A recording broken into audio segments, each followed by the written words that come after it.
Hi guys, this is your girl Wakeji Kamore and welcome to Reflections by Wakeji Kamore. Today we are going to be doing an introduction to the book of Ezra before we jump into it tomorrow. So, Ezra. If you haven't, by the way, subscribed to this channel, please subscribe. As in just subscribe to the channel, hit the notification bell, and then you'll be receiving a notification for every single time a chapter goes up. The book of Ezra is the 15th book in the Old Testament. It's the 15th book of the Bible. It has 10 chapters. Imagine, only 10 chapters.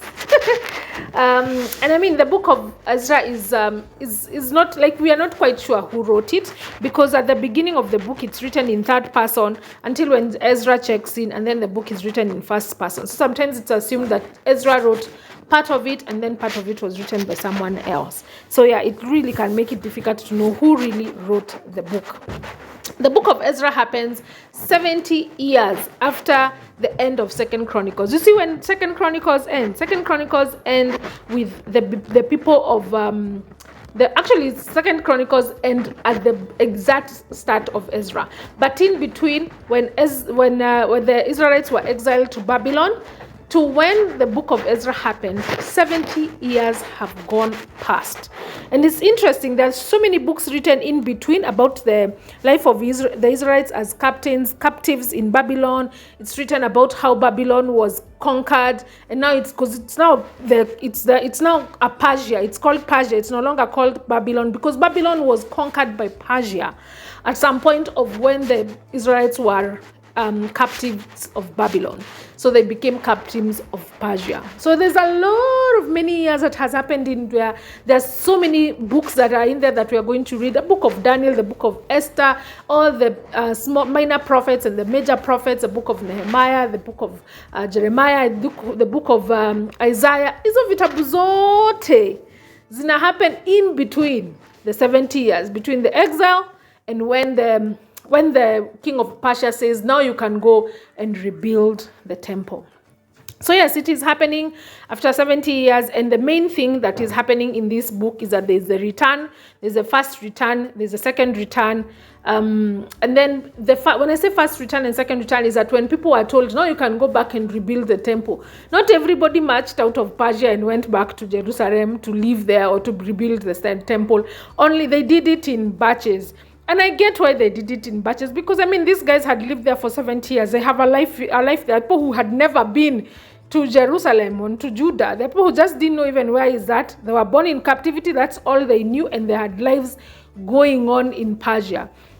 So there was a return, there was a rebuilding. I mean, the foundation of the temple is laid. We see a lot of resistance from the enemies of now, the people who didn't want the temple to be rebuilt. And I mean, we see a lot of that happening. We see them discouraging, we see them bribing, we see them instilling fear in the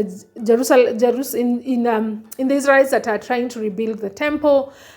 We see them writing letters to the king to tell the king of Persia, stop these people from rebuilding, because if they rebuild, now they are going to be rebellious against you. And so, of course, the kings stop the building. As in, there's a lot that is happening. There's a lot of return, rebuild, resisting. And then also the other thing that I noticed, that there's a lot of pursuit to observe the law, to observe the Mosaic law. At some point at the end of the chapters, we'll see where now the people had come back from the exile. They're here in Judah, and they have started to intermarry and marrying the wrong people. And then Ezra is like, hey, hold up. Because we are not doing that.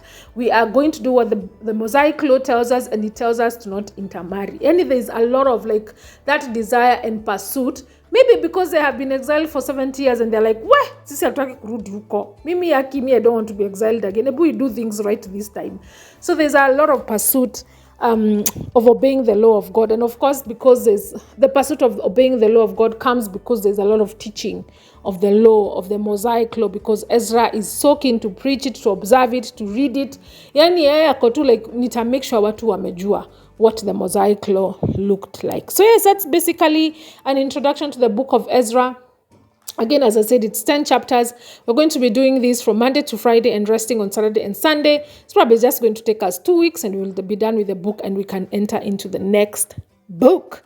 So yes, I'm excited. I hope that you're excited. Please invite someone. Subscribe, share this with someone else. Tell someone, hey, we're about to start a new book. Please join us in this journey and let's do this together. So thank you so much for listening and see you tomorrow.